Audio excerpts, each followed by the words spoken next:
প্রিয় শিক্ষার্থীরা, আসসালামু আলাইকুম। আশা করছি সবাই ভালো আছো। আমি ফারজানা খান মজলিস আজ তোমাদের পড়াবো উপসর্গ, সংস্কৃত ও বিদেশি। এর আগের ক্লাসে আমি উপসর্গ বাংলা পড়িয়েছি। আজকে বাকি দুটো পড়ে নেব। আজকে আলোচনা করছি সংস্কৃত উপসর্গ ও বিদেশি উপসর্গ। তৎসম বা সংস্কৃত উপসর্গ। বাংলা ভাষায় বহু সংস্কৃত শব্দ হুবহু এসে গেছে। সেই সঙ্গে সংস্কৃত উপসর্গ তৎসম শব্দের আগে বসে শব্দের নতুন রূপে অর্থের সংকোচন সম্প্রসারণ করে থাকে। তৎসম উপসর্গ 20টি। এই 20টি কি কি? প্র, পরা, অপ, সম, নি, অনু, অব, নির, দূর, বি, অধি, সু, উত, পরি, প্রতি, অতি, অপি, অভি, উপ, আ। তাহলে খেয়াল করো যে বাংলা ভাষার বহু শব্দ সংস্কৃত শব্দ হুবহু এসে গেছে। সে সঙ্গে সংস্কৃত উপসর্গেও তৎসম শব্দের আগে বসে নতুন শব্দের রূপের অর্থের সংকোচন ও সম্প্রসারণ করে থাকে। আর আমরা জেনেছি তৎসম উপসর্গ হচ্ছে 20টি। বাংলা উপসর্গ যেমন বাংলা শব্দের আগে বসে, তেমনি তৎসম উপসর্গ তৎসম শব্দের আগে বসে। বাংলা উপসর্গের মধ্যে আ, সু, বি, নি এ 4টি উপসর্গ তৎসম শব্দেও পাওয়া যায়। বাংলা ও সংস্কৃত উপসর্গের মধ্যে পার্থক্য এই যে শব্দটির সঙ্গে উপসর্গ যুক্ত হয় সে শব্দটি বাংলা হলে উপসর্গটি বাংলা, আর সে শব্দটি তৎসম হলে সে উপসর্গটি তৎসম হয়। যেমন আকাশ, সুনজর, বিনামা, নীলাজ এগুলো হচ্ছে বাংলা শব্দ। অতএব উপসর্গ আ, সু, বি, নি ও বাংলা। আর আকণ্ঠ, সুতীক্ষ্ণ, বিপক্ষ ও নিদাগ তৎসম শব্দ। কাজেই এসব শব্দের উপসর্গ আ, সু, বি, নি ও তৎসম উপসর্গ। খেয়াল করেছ যে আমাদের তৎসম উপসর্গ 20টি কি কি? প, পরা, অপ, সম, নি, অনু, অব, নির, দূর, বি, অধি, সু, উত, পরি, প্রতি, অতি, অপি, অভি, উপ, আ।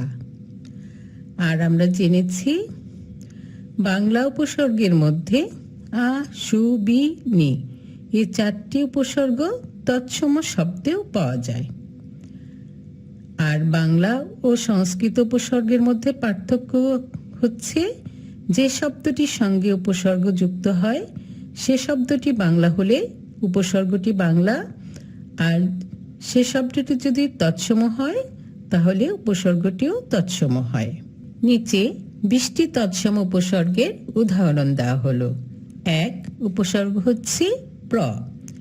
আর যে অর্থে ব্যবহৃত হয়েছে, প্র যদি প্রকৃষ্ট বা সম্যক অর্থে ব্যবহৃত হয় তার উদাহরণ হচ্ছে প্রভাব, প্রচলন, প্রস্ফুটিত। আর উপসর্গ প্র যদি খ্যাতি অর্থে ব্যবহৃত হয় তাহলে তার উদাহরণ হচ্ছে প্রসিদ্ধ, প্রতাপ, প্রভাব। উপসর্গ প্র যদি আধিক্য অর্থে ব্যবহৃত হয় তাহলে এর উদাহরণ হবে প্রগাঢ়, প্রচার, প্রবল, প্রসার। উপসর্গ প্র যদি গতি অর্থে ব্যবহৃত হয় তাহলে এর উদাহরণ হবে প্রবেশ, প্রস্থান। উপসর্গ প্র যদি ধারা, পরম্পরা বা অনুগামিত অর্থে ব্যবহৃত হয় তাহলে উদাহরণ হবে পপুত্র, প্রশাখা। 2 উপসর্গ পরা। পরা উপসর্গটি যদি আতিশয্য অর্থে ব্যবহৃত হয় এর উদাহরণ হবে পরাকাষ্ঠা, পরাক্রান্ত, পরায়ণ। আর পরা উপসর্গটি যদি বিপরীত অর্থে ব্যবহৃত হয় তাহলে এর উদাহরণ হবে পরাজয়, পরাভব। 3 উপসর্গ অপ।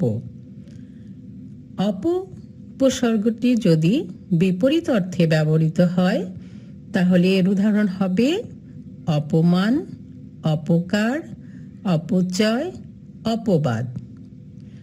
অপ উপসর্গটি যদি নিকৃষ্ট অর্থে ব্যবহৃত হয় তাহলে এর উদাহরণ হবে অপসংস্কৃতি, অপকর্ম, অপসৃষ্টি, অপযশ।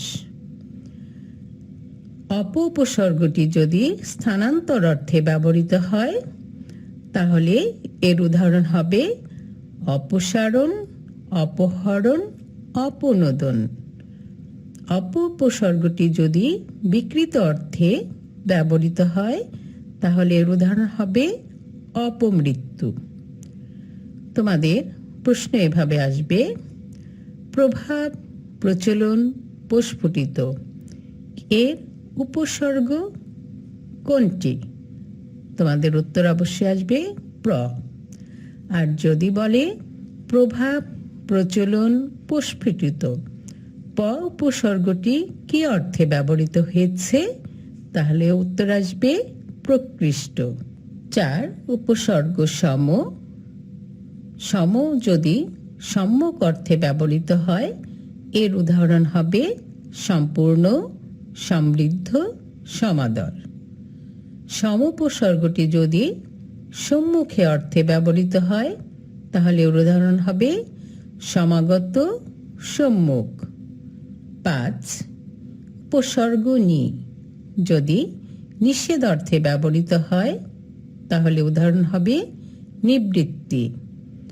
নি উপসর্গটি যদি নিশ্চয় অর্থে ব্যবহৃত হয় তাহলে উদাহরণ হবে নিবারণ, নির্ণয়। নি উপসর্গটি যদি আতিশয্য অর্থে ব্যবহৃত হয় তাহলে উদাহরণ হবে নিদাঘ, নিদারুণ। নি উপসর্গটি যদি অভাব অর্থে ব্যবহৃত হয় তাহলে এর উদাহরণ আসবে নিষ্কলুষ, নিষ্কাম। প্রশ্ন এভাবে আসবে যে সম্পূর্ণ, সমৃদ্ধ, সমাদর এর উপসর্গ কি? তাহলে উত্তর আসবে সম। আর যদি আসে সম্পূর্ণ, সমৃদ্ধ, সমাদর, সম উপসর্গটি কি অর্থে ব্যবহৃত হয়েছে তাহলে উত্তর আসবে সম্যকর রূপে। 6 অব। অর্থে ব্যবহৃত হয়েছে কি? হীনতা। আর উদাহরণ অবজ্ঞা, অবমাননা। অব সম্যকভাবে অর্থে ব্যবহৃত হলে এর উদাহরণ হবে অবরোধ, অবগাহন, অবগত। অব নিম্নে বা অধোমুখিত অর্থে ব্যবহৃত হলে এর উদাহরণ হবে অবতরণ, অবরোহণ। অব যদি অল্পতা অর্থে ব্যবহৃত হয় তাহলে এর উদাহরণ হবে অবশেষ, অবসান, অবেলা। 7 অনু। যদি পশ্চাৎ অর্থে ব্যবহৃত হয় তাহলে এর উদাহরণ হবে অনুশোচনা, অনুগামী, অনুজ, অনুচর। অনুতাপ, অনুকরণ। অনু উপসর্গটি যদি সাদৃশ্য অর্থে ব্যবহৃত হয় তাহলে এর উদাহরণ হবে অনুবাদ, অনুরূপ, অনুকার। অনু উপসর্গটি যদি পৌনঃপুন অর্থে ব্যবহৃত হয় তাহলে এর উদাহরণ হবে অনুক্ষণ, অনুদিন, অনুশীলন। অনু যদি সঙ্গে অর্থে ব্যবহৃত হয় তাহলে এর উদাহরণ হবে অনুকূল, অনুকম্পা। 8 নির। নির যদি অভাব অর্থে ব্যবহৃত হয় উদাহরণ হবে নীরব, নির্জীব, নিরহংকার, নিরাশ্রয়, নির্ধন। নির যদি নিশ্চয় অর্থে ব্যবহৃত হয় তাহলে হবে উদাহরণ হবে নির্ধারণ, নির্ণয়, নির্ভর। নির যদি বাহির বা বহির্মুখিতা অর্থে ব্যবহৃত হয় তাহলে এর উদাহরণ হবে নির্গত, নিঃসরণ, নির্বাসন। 9 দূর। দূর উপসর্গটি যদি মন্দ অর্থে ব্যবহৃত হয় তাহলে এর উদাহরণ হবে দুর্ভাগ্য, দুর্দশা, দুর্নাম। দূর উপসর্গটি যদি কষ্টসাধ্য অর্থে ব্যবহৃত হয় তাহলে এর উদাহরণ হবে দুর্লভ, দুর্গম, দূরতিক্রম্য। 10 বি। বি উপসর্গটি যদি বিশেষ রূপে ব্যবহৃত হয় তাহলে এর উদাহরণ হবে বিধৃত, বিশুদ্ধ, বিজ্ঞান, বিবস্ত্র, বিশুষ্ক। আর বি উপসর্গটি যদি অভাব অর্থে ব্যবহৃত হয় তাহলে উদাহরণ হবে বিনিদ্র, বিবর্ণ, বিশৃঙ্খল, বিফল। বি উপসর্গটি যদি গতি অর্থে ব্যবহৃত হয় তাহলে এর উদাহরণ হবে বিচরণ, বিক্ষেপ। বি উপসর্গটি যদি অপ্রকৃতস্থ অর্থে ব্যবহৃত হয় তাহলে এর উদাহরণ হবে বিকার, বিপর্যয়। 11 সু। সু উপসর্গটি যদি উত্তম অর্থে ব্যবহৃত হয় তাহলে উদাহরণ হবে সুকণ্ঠ। দেখো আগেই কিন্তু উপসর্গ আগে বসে, তাই না? সুকণ্ঠ, সুকৃতি, সুচরিত্র, সুপ্রিয়, সুনীল। আর সুপসর্গটি যদি সহজ অর্থে ব্যবহৃত হয় এর উদাহরণ হবে সুগম, সুসাধ্য, সুলভ। সুপসর্গটি যদি আতিশয্য অর্থে ব্যবহৃত হয় তাহলে এর উদাহরণ হবে সুচতুর, সুকঠিন, সুধীর, সুনিপুণ, সুতীক্ষ্ণ। 12 উত। উত উপসর্গটি যদি ঊর্ধ্বমুখিত অর্থে ব্যবহৃত হয় তাহলে এর উদাহরণ হবে উদ্যম, উন্নতি, উৎক্ষিপ্ত, উদ্গ্রীব, উত্তোলন। প্রশ্ন এভাবে আসে, নীরব, নির্জীব, নিরহংকার এ উপসর্গগুলো কি অর্থে ব্যবহৃত হয়েছে? তাহলে উত্তর আসবে অভাব। আবার প্রশ্ন এভাবে আসতে পারে, নীরব, নির্জীব, নিরহংকার এর উপসর্গ কোনটি? তাহলে উপসর্গ কোনটি? নির। 12 উদ উপসর্গটি যদি আতিশয্য অর্থে ব্যবহৃত হয় তাহলে এর উদাহরণ হবে উচ্ছেদ, উত্তপ্ত, উৎফুল্ল, উৎসুক, উৎপীড়ন। আর উত উপসর্গটি যদি প্রস্তুতি অর্থে ব্যবহৃত হয় তাহলে এর উদাহরণ হবে উৎপাদন, উচ্চারণ। খেয়াল করেছ? উত। এরপর উত উপসর্গটি যদি অপকর্ষ অর্থে ব্যবহার হয় তাহলে এর উদাহরণ হবে উৎকোচ, উচ্ছৃঙ্খল, উৎকট। 13 অধি উপসর্গ যদি আধিপত্য অর্থে ব্যবহার হয় তাহলে এর উদাহরণ হবে অধিকার, অধিপতি, অধিবাসী। অধি উপসর্গটি যদি উপরি অর্থে ব্যবহার হয় তাহলে উদাহরণ হবে অধিরোহণ, অধিষ্ঠান। অধি উপসর্গটি যদি ব্যক্তি অর্থে ব্যবহৃত হয় তাহলে এর উদাহরণ হবে অধিকার, অধিবাস, অধিগত। 14 পরি। পরি উপসর্গটি যদি বিশেষ রূপ অর্থে ব্যবহৃত হয় তাহলে এর উদাহরণ হবে পরিপক্ক, পরিপূর্ণ, পরিবর্তন। আর পরি উপসর্গটি যদি শেষ অর্থে ব্যবহৃত হয় তাহলে উদাহরণ হবে পরিশেষ। পরি উপসর্গটি যদি সম্যক অর্থে ব্যবহৃত হয় তাহলে এর উদাহরণ হবে পরিশ্রান্ত, পরীক্ষা, পরিমাণ।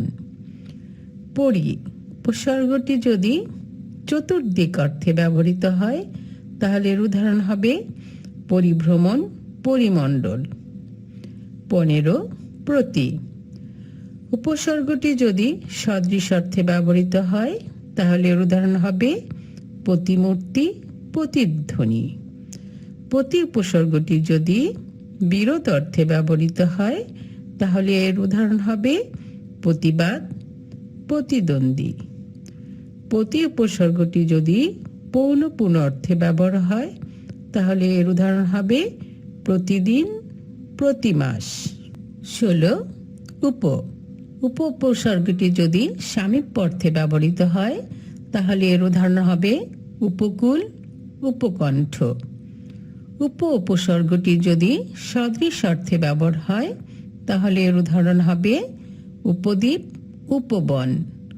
উপসর্গটি যদি ক্ষুদ্র অর্থে ব্যবহার হয় তাহলে এর উদাহরণ হবে উপগ্রহ, উপসাগর, উপনেতা।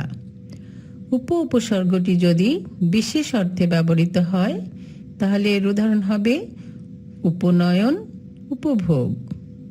17 অভিউপসর্গ। অভিউপসর্গটি যদি সম্যক অর্থে ব্যবহার হয় তাহলে এর উদাহরণ হবে অভিব্যক্তি, অভিজ্ঞ, অভিভূত। অভিউপসর্গটি যদি গমন অর্থে ব্যবহৃত হয় তাহলে এর উদাহরণ হবে অভিযান, অভিসার। অভিউপসর্গটি যদি সম্মুখ বা দিক অর্থে ব্যবহৃত হয় তাহলে এর উদাহরণ হবে অভিমুখ, অভিবাদন। 18 অতি।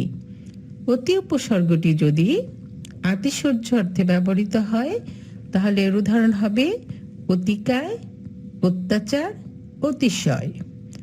অতি উপসর্গটি যদি অতিক্রম অর্থে ব্যবহৃত হয় তাহলে এর উদাহরণ হবে অতিমানব, অতিপ্রাকৃত। 19 উপসর্গটি যদি পর্যন্ত অর্থে ব্যবহৃত হয় তাহলে এর উদাহরণ হবে আকণ্ঠ, আমরণ, আসমুদ্র। উপসর্গটি যদি ঈষৎ অর্থে ব্যবহৃত হয় তাহলে এর উদাহরণ হবে আরক্ত, আভাস। উপসর্গটি যদি বিপরীত অর্থে ব্যবহৃত হয় তাহলে এর উদাহরণ হবে আদান, আগমন। 20 অপি। এটা ব্যাকরণের সূত্র। উদাহরণ হচ্ছে অপিনিহিতি। উপসর্গ যেহেতু বাক্যের আগে বসে তাহলে দেখো সবগুলো কিন্তু আগে বসে তার শব্দ গঠন করেছে। তোমরা এগুলো ভালো করে মনে করে পড়বে। এবার আমি বাক্যের তৎসম উপসর্গের প্রয়োগ দেখাবো। তোমরা খেয়াল করো, কালের প্রভাবে নিয়মের পরিবর্তন ঘটেছে। কালের প্রভাবে, এই যে প্রভাবে, এটাই হচ্ছে আমাদের তৎসম উপসর্গ। ওসমান রণক্ষেত্রে বীরত্বের পরাকাষ্ঠা প্রদর্শন করেও পরাজিত হলেন। এই যে পরাকাষ্ঠা আর হচ্ছে পরাজিত, এটা হচ্ছে উপসর্গ। সমাগত সুধীজনকে সাদর অভিনন্দন জানানো হলো। যে সমাগত আর অভিনন্দন। তার পুত্রদের সঙ্গে চিঠিপত্র আদান প্রদান নেই বলে তার দুঃখের সীমা পরিসীমা নেই। এই যে পরিসীমা, এটাও হচ্ছে আমাদের উপসর্গ। তাহলে আমরা তৎসম উপসর্গ আলোচনা করেছি। আমরা জানি তৎসম উপসর্গ হচ্ছে বৃষ্টি। বৃষ্টি কি কি আমরা পড়েছি? প, পড়া, অপ, সম, নি, অনু, অব, নির, দূর, বি, অধি, সু, উত, পরি, প্রতি, অতি, অপি, অভি, উপ, আ। এবার আমরা পড়ব 3 বিদেশি উপসর্গ। আরবি, ফার্সি, ইংরেজি, হিন্দি এসব ভাষায় বহু শব্দ দীর্ঘকাল ধরে বাংলা ভাষায় প্রচলিত রয়েছে। এর কতগুলো খাঁটি উচ্চারণে আবার কতগুলো বিকৃত উচ্চারণে বাংলায় ব্যবহৃত হয়। এর সঙ্গে কতগুলো বিদেশি উপসর্গ বাংলায় চালু রয়েছে। দীর্ঘকাল ধরে এগুলো বাংলা ভাষার বেমালুম মিশে গিয়েছে। বেমালুম শব্দটি মালুম আরবি শব্দ, আর বে ফার্সি উপসর্গ। এই যে বে মালুম, তাহলে বেমালুম শব্দটিতে মালুম হচ্ছে আরবি আর বে হচ্ছে ফার্সি। এরূপ বেহায়া, বেনজির, বেশরম, বেকার ইত্যাদি। খেয়াল করেছ যে আরবি, ফার্সি, ইংরেজি, হিন্দি এসব ভাষায় বহু শব্দ দীর্ঘকাল ধরে বাংলা ভাষায় প্রচলিত রয়েছে। এর কতগুলো খাঁটি উচ্চারণে, আবার কতগুলো বিকৃত উচ্চারণে বাংলায় ব্যবহৃত হয়। এর সঙ্গে কতগুলো বিদেশি উপসর্গও বাংলায় চালু রয়েছে। এই যে আমরা বলেছি বেমালুম, বেমালুম মানে হচ্ছে শব্দটির মধ্যে মালুম হচ্ছে আরবি আর হচ্ছে বে ফার্সি উপসর্গ। ক ফার্সি উপসর্গ। এক কার, উপসর্গ কার, আর যে অর্থে প্রযুক্ত কার মানে হচ্ছে কাজ। উদাহরণ কারখানা, কারসাজি, কারচুপি, কারবার, কারদানি। দুই দর, মধ্যস্থ, অধীন অর্থে ব্যবহৃত প্রযুক্ত হয়েছে, যেমন দরপত্তনি, দরপাট্টা, দরদালান। তিন না, যে অর্থে প্রযুক্ত না না অর্থে, যেমন নাচার, নারাজ, নামঞ্জুর, নাখোশ, নালায়েক। চার নিম, যে অর্থে প্রযুক্ত আধা, নিমরাজি, নিম খুন মানে অর্ধেক রাজি, নিমরাজি। পাঁচ ফি, যে অর্থে প্রযুক্ত ফি হচ্ছে প্রতি, ফিরোজ, ফি হপ্তা, ফি বছর, ফিশন, ফি মাস। ছয় বদ, বদ যে অর্থে প্রযুক্ত, বদ হচ্ছে মন্দ, বদমেজাজ, বদরাগী, বদমাস, বদহজম, বদনাম। সাত বে, যে অর্থে প্রযুক্ত, বে হচ্ছে না অর্থে, বেয়াদব, বেয়াক্কেল, বেকসুর, বেকায়দা, বেগতিক, বেতার, বেকার। আট বর, বাইরে, মধ্যে, এটা হচ্ছে যে অর্থে প্রযুক্ত হয়েছে বর, বরখাস্ত, বরদাস্ত, বরখেলাপ, বরবাদ। নয় ব, যে অর্থে প্রযুক্ত শহীদ, বমাল, বনাম, বকলম। 10 কম, এগুলো ফার্সি উপসর্গ, যে অর্থ ব্যবহৃত হয়েছে কম, স্বল্প, কমজোর, কম বখত। খ আরবি উপসর্গ। 1 আম, আম হচ্ছে যে অর্থে প্রযুক্ত হয়েছে সাধারণ অর্থে, আম দরবার, উদাহরণ আম দরবার, আম মুক্তার। 2 খাস, বিশেষ অর্থে ব্যবহৃত হয়েছে, যেমন খাসমহল, খাস খবর, খাস কামরা, খাস দরবার। 3 লা, আরবি উপসর্গ যে অর্থে ব্যবহৃত হয়েছে না, আর উদাহরণ লাজওয়াব, লাখেরাজ, লাওয়ারিশ, লাপাত্তা। 4 গড়, যে অর্থে প্রযুক্ত হয়েছে অভাব, আর উদাহরণ হচ্ছে গড়মিল, গড় হাজির, গড় রাজি। গ ইংরেজি উপসর্গ। 1 উপসর্গ ফুল, যে অর্থে প্রযুক্ত হয়েছে ফুল পূর্ণ অর্থে, উদাহরণ ফুলহাতা, ফুল শার্ট, ফুলবাবু, ফুল প্যান্ট। 2 হাফ, আধা অর্থে প্রযুক্ত, উদাহরণ হাফ হাতা, half ticket, half school, half pant. 3 head, head হচ্ছে যে অর্থে প্রযুক্ত হয়েছে প্রধান, হেডমাস্টার, হেড অফিস, হেড পণ্ডিত, হেড মৌলবি। 4 সাব, যে অর্থে প্রযুক্ত অধীন, আর উদাহরণ সাব অফিস, সাব জজ, সাব ইন্সপেক্টর। ঘ উর্দু হিন্দি উপসর্গ। হর, এটা ব্যবহার হয়েছে প্রত্যেক অর্থে, হর রোজ, হর মাহিনা, হর কিসিম, হর হামেশা। এবার দেখি বাক্যে বিদেশি উপসর্গের উদাহরণ।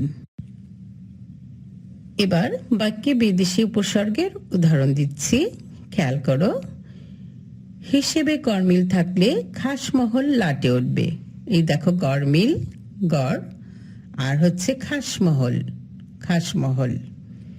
বহাল তবিয়তে দস্তখত করে ফিরোজ হেড অফিসে আসা যাওয়া করো। এই যে বহাল দস্তখত ফিরোজ, এটা আমাদের বিদেশি উপসর্গ। তাহলে আজকে আমরা পড়েছি সংস্কৃত ও বিদেশি উপসর্গ। আমরা এর আগের ক্লাসে জেনেছি, বাংলা উপসর্গ পড়েছি। উপসর্গ বলতে আমরা কি বুঝি?